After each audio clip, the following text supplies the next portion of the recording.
Dr. Tony Huge, EnhancedAthlete.com. It's the middle of the night right now, which is when I have most of my best ideas, which is why I'm doing this specific video right now. This video is about getting into the right state of mind to have good ideas, creative ideas, successful and business ideas, because a lot of you have asked me how I became successful and any tips that I have on how to get there and more about my background. So this will explain some of it.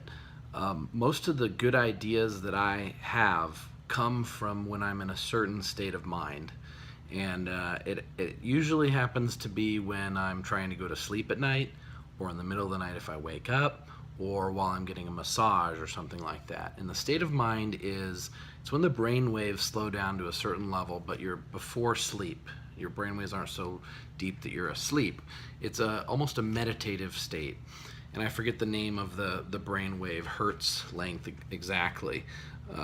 But if you learn to meditate well, then you get into this state, or if you wear binaural beats, which I'm going to explain in a second.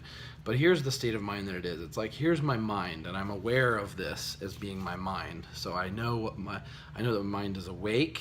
I can feel my mind thinking, but the thoughts are flying above my mind. Almost like a Rolodex flipping through thoughts, just creative thoughts going through my head. In fact, the thoughts come so quickly when I'm in this state of mind that it's hard to grab onto one. In fact, you train your mind not to. When you're meditating, you train your mind to let the thoughts just pass over and just focus on one thing, which is your own mindfulness.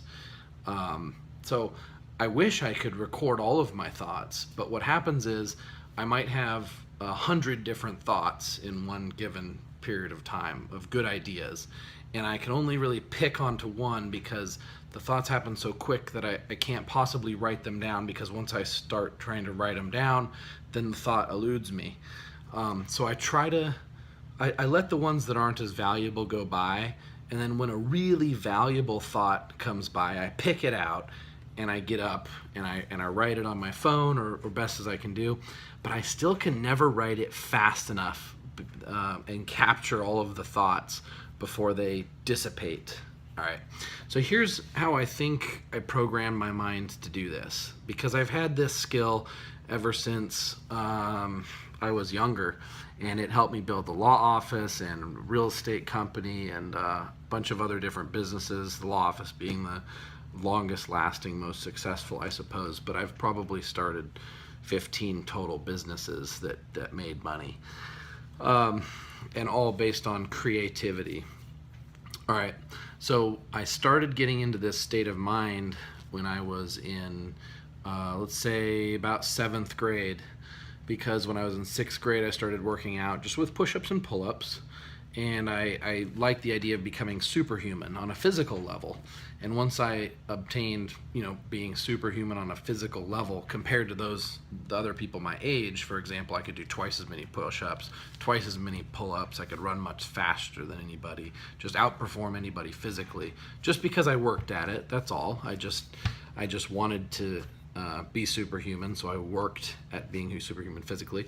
And then I was like, okay, well, if I'm a superhuman physically, I want to be superhuman mentally and financially and every other way possible. So when I started looking into how to become superhuman mentally, it was about how to control your brain waves, which I did a video on with an expert before about neurofeedback and hooking your brain up to this device that tells you what parts of your brain are in what types of and then how to control the actual brain waves, through your own thoughts. But at the time I was using binaural beats, which is where you put the headphones on and you have a beat, a hertz going in one ear and hertz going in another ear, and your brain equalizes them to make one beat. And whatever it equalizes at is what it draws your brain waves to be. And it really works. In fact, I have on my phone the Delta Sleep brain waves, and I can pop that on and I can fall asleep pretty quickly, like if I'm on a plane or something. So I would put myself in I think it was the theta brain waves, which is the meditative state. And I used to meditate for about 30 minutes at a time, usually starting in 7th grade. And that's when the thoughts started coming in that state of mind. And then I think what it did is permanently trained, because I don't listen to the binaural beats very much anymore, but I think it permanently trained my mind to be able to get into that state. In fact, I want to be sleeping right now. I don't want to be awake doing this video, but I had so many thoughts come through my mind: shirt designs, products, videos to do, approaches to working out, even poetic things that I could say to girls, just jokes. I mean, just the amount of different thoughts that come through my head is insane, which is unmanageable. I can't possibly act on all of my thoughts and ideas and inventions. So if you guys want to try and get into this mental state, which actually all of you go in and out of this state, it's just a matter of holding it there for a longer period of time and training the brain to get into that state more often, try the binaural beats. And the binaural beats is something that you can get free online from some places, or you can buy MP3s, or there's apps on the phone. But I am going to put some binaural beats on enhancedathlete.com. That's something I really want to provide people because I really believe in it. And heck, I even want to put headphones on my daughter, but she keeps pulling them off. So when she's old enough, I'll start getting her to listen to binaural beats as well. And that's not the only way to get in the mindset. Remember, it's also through meditation. You don't need the binaural beats. Binaural beats is almost like cheating. It's like the high-tech way to get in the meditative state. So you can get in the meditative state that would normally take someone an hour to get into. You can get into that state in like 5 minutes. So it's a time saver. That's how I saw it when I first started practicing with it when I was younger as well. So that's all for this segment. I'll have more on binaural beats in the future, and I will have free binaural beats on enhancedathlete.com when we roll out with the new website coming up maybe in a week or so. So why does having good ideas or different ideas or innovative and creative ideas important? Because as an entrepreneur, that is what you're doing. You're basically taking your path away from the norm, right? The norm is just to be an employee of a larger corporation or something, or just do what you're told, whether it's the military or school or anything else. Not in a bad way, but it's to be a sheep, which is to be comfortable, because you're a sheep. You just follow the other sheep. It's a very simple, comfortable lifestyle, and there's nothing wrong with that. And most people should live that comfortable life and just focus on family and security. Totally fine. That's just not how I'm built, and I know a lot of you don't want to follow that path either. You want to find your own path. And so what I saw when I was younger was in school, for example, I really started noticing this in 7th and 8th grade, that everybody was like sheep going this direction to try and get, the goal is over here, but they were going this way, and they were going this way because they were just following the normal path.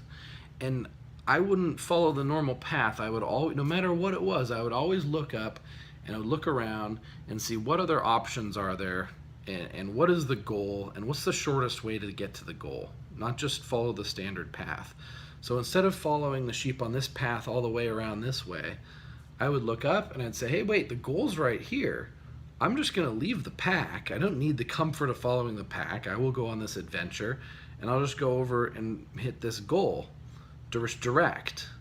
And then, eventually the sheep try to kind of make it around. They may never even make it to the goal, but and I'm already there, way ahead of the game. So getting in this state of mind is like lifting your head up from the pack of sheep, again, not a bad thing, and seeing all of the other options that are around you, and getting in this meditative state. And you have ideas and creative ideas, instead of just looking at the sheep's ass in front of you and following it, right? Because that's what it is. It's really just comfort, just following.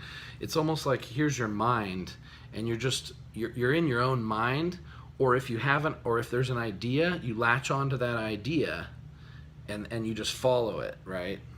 Instead of just being mindful of your own mind, letting the ideas flow above, and then just let them flow over, and then just pick the best ideas out. But learn how to let the ideas flow through and keep flowing until you can pull the best and most creative idea.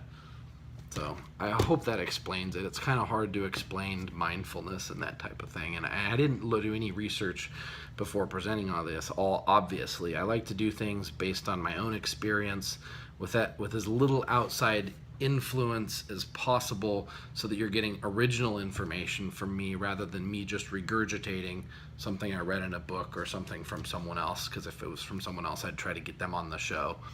But being a thinker and being creative and innovative doesn't translate into success.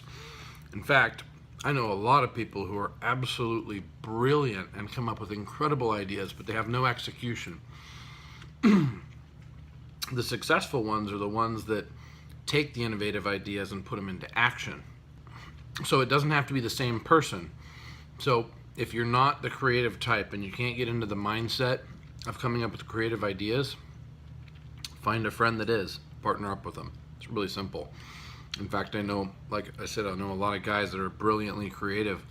If they could match up with the right person that can execute, that's when magic happens. It's two different mindsets. The doer and the thinker are usually two different people. In me, it's both. I'm the doer and the thinker, but that's kind of a rare combo. And actually, I don't know that it's optimal. My brother is more of the doer, and he's much more efficient, has a much more balanced lifestyle. So I see the huge advantage to just being one or the other, and then partnering up with someone who fulfills that other side of it to make success for both of you. Be swell and swole, my friends of freedom.